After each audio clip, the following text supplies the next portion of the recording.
Hey everybody, welcome back to my channel. So in today's video I'm going to be doing my hair because I'm going out and talking about Ashley Madison. It was a dating service, but we'll get into it in a second. Disclaimer, I want to make all the information I've just compiled from Google and YouTube videos and just put it all into one, so forgive me if something is wrong, but it's just something I read up on and was super interested, so thought I would talk about it. Also, a lot of my videos are pre-recorded a couple of months in advance just because I'm going away traveling and I wanted to have some content ready. So sorry if something different happens within the storyline from the time of me posting it to you seeing it as well. So I just want to make that very clear at the beginning before someone corrects me in the comments and tells me there is something wrong. So I got a new straightener. It's a Babyliss Pro styling tool. It was like £60 down to 20, so I have to try it out obviously. So I haven't really used it much, so I want to give it a go. Also, little starter point, don't forget to use your heat protector before you use your hair. I remember vaguely hearing about this years ago and I've always wanted to know more about it, and I just kind of randomly remembered it one day and then I watched a video on it and it made me go wow, so I had to research a little bit more into it. So weird and such a random thing, really smart business idea if you ask me. So let's get into it. So it's a Canadian online dating service for married people who want to have an affair, and the slogan was "Life's too short, have an affair," which to me seems like the smartest business move that whoever came up with this idea. They're so smart because there is people out there that want to have affairs and they want it to be legit and legal, so it made sense for someone to start a company for this, an online dating service. So it's practically Tinder for married people. I am the most impatient person in the world. That straightener is going to take me forever to do my hair, so I'm going back to my reliable Babyliss curler. So it was founded by Darren Morgenstein, but he sold the company a few years after starting it, and the company hired Noel Bidman to, it was founded in 2002. Darren sold the company to a big advertising firm who hired Noel Brideman, and they took it over and made it and caused all the problems that we'll talk about in a second. But the name Ashley Madison just comes from two popular names. I think he just researched what are the most popular names in the USA or Canada today, and he came up with Ashley Madison. So they must have been the two popular names in 2002, and I guess if you Google it, there's probably two different names today. So by 2014, it had 37 million members and it made over 114 million in annual revenue. Girls signed up for free and boys paid, so it worked the same as a nightclub where girls get in for free or free drinks for girls, and then the guys pay an extortionate amount of money for the drinks just because they know there'll be loads of girls in there, and it was a perfect business model. And there's always going to be more men than women that sign up to things like this. Just speaking statistically, and in nightclubs when it's free girls, you would think there's more girls in there, but there's not. There's always more guys in there than there is girls. It was hard for the companies to get advertising, so they couldn't advertise on like Facebook and Twitter, and if they did, they had to be like sneaky about it or it would be flagged because they're promoting someone to have an affair, so it makes sense. So they would promote on porn websites or just random gaming websites and like gambling websites, and they had big massive billboards that had women on it saying, alluding to if you sign up you can sleep with me kind of thing. So they had to really work about it. By the way you talk to people, it's not like Tinder where you just pay your monthly subscription and then you go on talking to people. You had to buy credits. So I think you had to pay for your membership, which was like $10 up to over $200 monthly, and then on top of that you would have to buy credits to talk to people.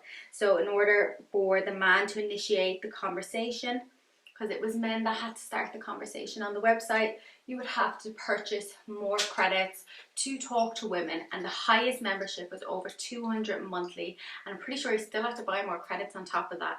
But that was advertised as a guarantee affair. How crazy is that, that there was a website that was like, it was 200 quid a month, guaranteed affair. And I'm pretty sure you could just probably pay someone that 200 quid and guarantee an affair that way. This whole story is just flabbergasting to me. It just seems like the smartest business idea in the world, and Noel and his wife went on to interviews to talk about this and everything. Like, it seems so smart as a business idea, but they just really fucked up. It was clear there was more men than women on the website, which was a massive problem. So it was like a big problem when there was more men than women, and because there would be more men wanted to talk to women, and women just getting overwhelmed, and that's when the fembots came in, which we'll talk about in 1 second. So if you wanted to delete your account, it cost $9.99, and what happened was Noel came out saying that once you pay to delete your account, all your data is gone. So you were told you pay this $20 and you get to delete your whole account, and you're happy with it then because you've had your affair. No one's ever going to find out because this account is now deleted.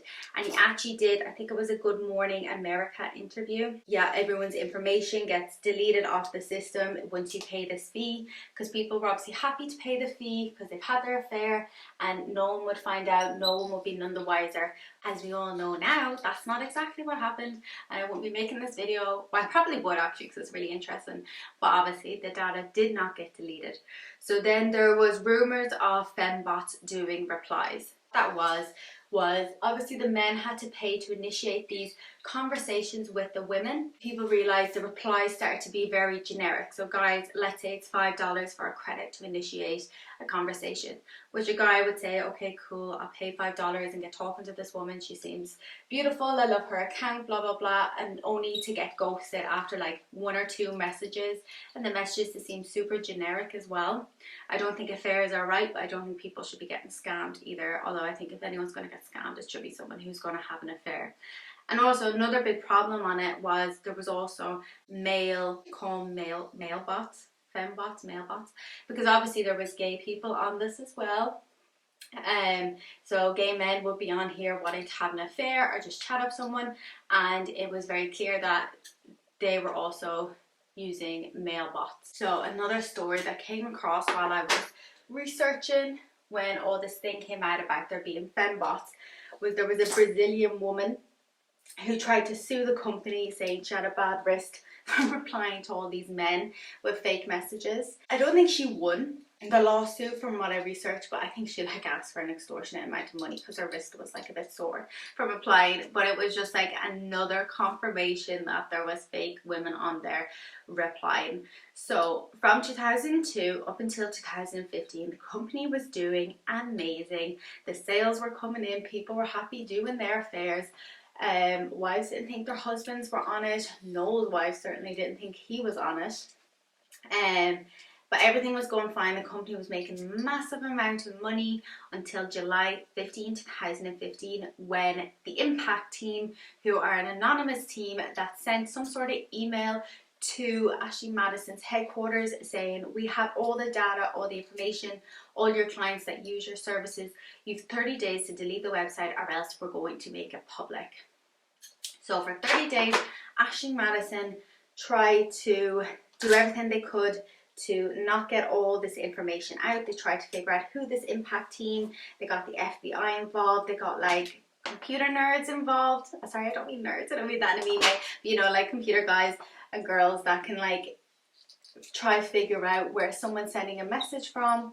But obviously this Impact team, they are like the OG computer nerds because they know what they're doing is wrong, threatening a company, so they get away with it. So they did the 30 days, and I think Ashley Madison were a bit like, as if we're going to listen to these weirdos that are sending us random messages saying that they're going to out all our clients, as if they're going to do that, because they weren't looking for money. And I think maybe if this Impact team were like, you need to send us $3 million or whatever, they probably would have just sent them the money and just be done with it.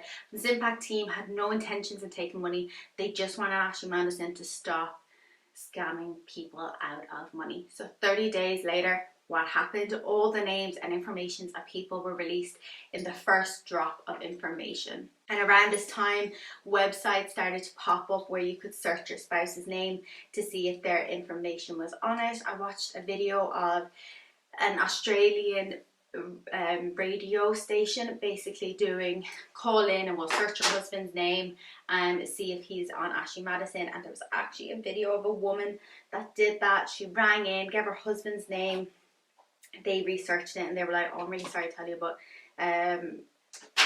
your husband's name is on it. And I think they regretted doing it because they were just hoping no one's actual husband would be on it, that it would just all be for fun. But I think like the first woman that called, her husband's name was actually on it, so that was like really sad.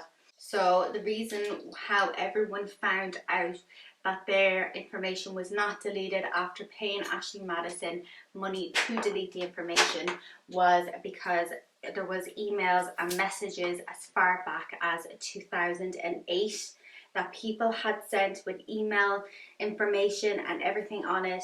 So obviously some people, when this information came out, oh, Ashley Madison stuff's coming, I think there was a lot of big wigs that were just like, hey, whatever, I've already deleted my account, no one's gonna know I've been on it because I've already deleted my account. And then it came out that that data was actually never deleted, which is just beyond me. I just don't know why they actually kept the information and instead of just deleting it, like when people paid to have it deleted.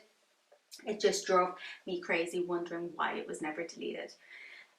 Some of the names that were on it was Josh Duggar from 19 Kids and Counting. I've realised I do need to do a whole video on him because he is gross and disgusting, and I think he needs to be outed for all of his things he has done. He's disgusting. Sam Ryder, a Christian YouTuber, I think he did the whole video where he knew his wife was pregnant before she knew she was pregnant, and he like told her the toilet wasn't working so that when she went to the toilet he could do a pregnancy test, and then he told her. I remember when this happened, it went completely viral. It was amazing, seemed like a really cute thing for a hubby to do. He was on it, and then he came out doing a YouTube video being like, I understand my name's involved in this whole Ashley Madison situation, but I prayed to God and he has forgiven me. How do you know he's forgiven you? You know what I mean? It's just, it was crazy. Snooki's husband was seen on it. There was the then Vice President Joe Biden's son was on it, and they came out saying, well, he wasn't on it. Everything was robbed off him. There was emails, there was accounts, there was files, but it was like, no, it was actually just you. It also came out then that Joe, the CEO, or not Joe, Noel, the CEO of the company, had also had an account on it and used his personal account to talk to escorts, and he had one woman that I think he was having an affair with for a couple of years, actually offered her a job as well at the company, so that all came out. No one knows to this day who the impact group is. They just came, they did what they needed to do, and then they left the scene of the crime, which was like really cool. Then there was a whole list of other data that came out from company emails saying that they knew that the information people were paying to have deleted wasn't deleted. The fembots were real, there was real information about that, and it was just a whole crazy mix up. And there were so many other celebrities as well that were caught on it. A lot of them weren't confirmed, but there was a lot of people who were on it that would really shock you when you just check out a list of it. I did actually Google to see if there was still like a list of people that were on Ashley Madison. I just went off what I could find, because I think sometimes when doing like research for videos, you can find so much information, it gets really overwhelming, if I'm honest. So that brings us to the end of the video. And today there are 60 million users, Ashley Madison says, and also there is more women than men. And I guess we don't know if that's true or not, but I think they might be just saying that to get more men on the site as well. Crazy, but it will drop after a little while. Well, that brings us to the end of this video. I really hope you enjoyed it as much as I loved researching it. It's absolutely insane and crazy. Let me know what you think in the comments below. Let me know if you have an idea, if you would like to see a Josh Duggar video. I just think there's so much information about him, it's so overwhelming. I figure I'd have to do like 2 or 3 parts of that video, so it won't be too long. But thank you so much for watching. I hope to see you in the next video. Let me know what you think. Like, comment, subscribe, everything, and I'll see you in my next video.